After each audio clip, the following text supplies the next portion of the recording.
Alright, today I'm going to show you how to do a black background photo in Lightroom and Photoshop. We're using Adobe Lightroom Creative Cloud and Photoshop CS 5.1, I believe. Yeah, 5.1. What you're going to start with is just a basic low-key photo here. I'm going to use this one.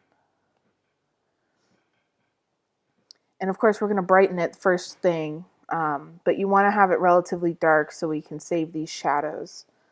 You're going to want to use a low ISO. I'm going to brighten it to about here. And then we're actually going to lift the shadows just a tiny bit. And then add contrast. Basically what we're doing here is just making the subject pleasing before we start working on the background. Now, this isn't like the only way to do things. And you can certainly adjust the background or the subject after the fact, but I find it easier to do before. And this is my dog Scream. As you can tell, we're just basically on the couch, right by a window. There's a window right here. And so it's projecting light onto her, but not onto the background. And for the most part, the background is pretty dark. It's not like super bright as if we were doing a high key photo.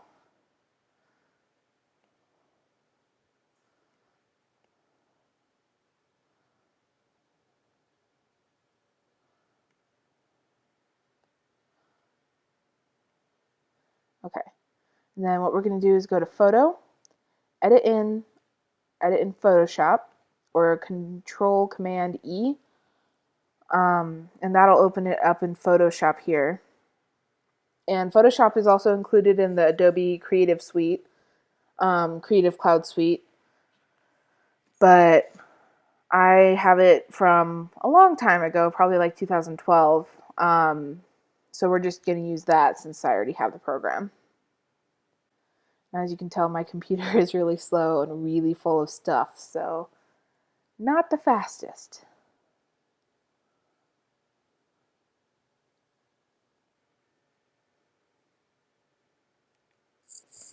Here we go. Okay. This is going to be the more fun part. So what we're going to do is create a duplicate layer under Layer. Makes sense, right? And once we get the computer to participate here, you're going to go to your selection tool, which is the third from the top, and click and hold or right click. It'll be on the lasso tool, and we're going to select the polygonal lasso tool just because we're working with a mouse here, and it'll make it a lot easier. So, and we're just going to quickly do a rough outline of your subject. Look at those nerdy bat ears.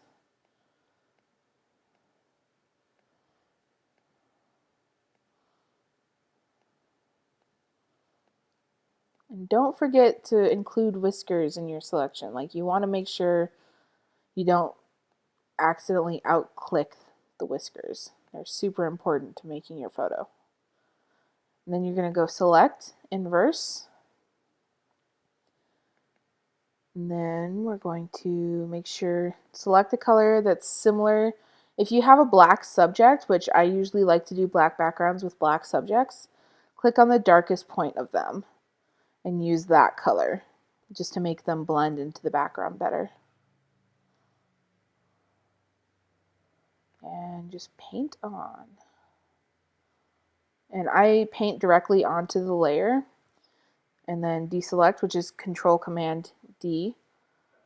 I like to paint directly onto the layer because since we have a duplicate, we can just turn it on and off if we mess something up.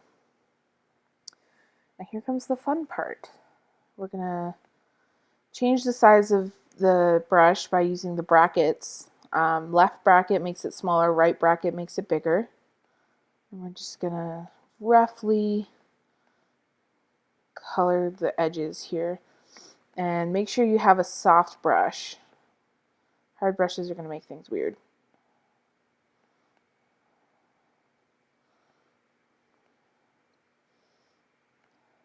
Leave the whiskers. Don't paint around the whiskers yet. That's another step that's completely separate from the rest.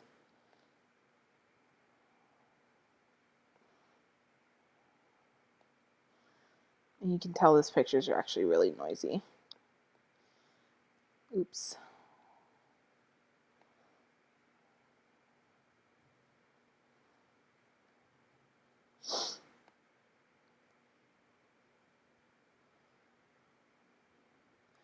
Pretty easy. I'm going to zoom out. I'm actually going to paint over her ears here because the grain is bothering me. Make sure to save the color around her head.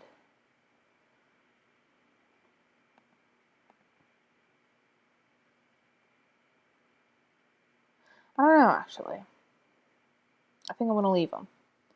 We'll just adjust that in Lightroom.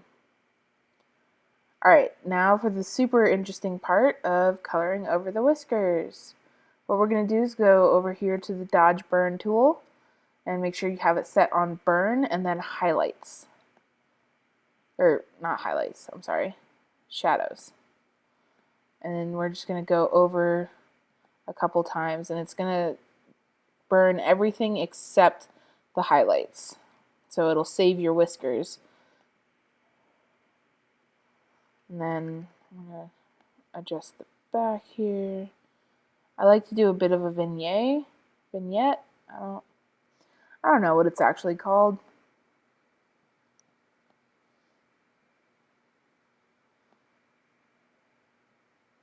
And we're going to shadow up part of her face here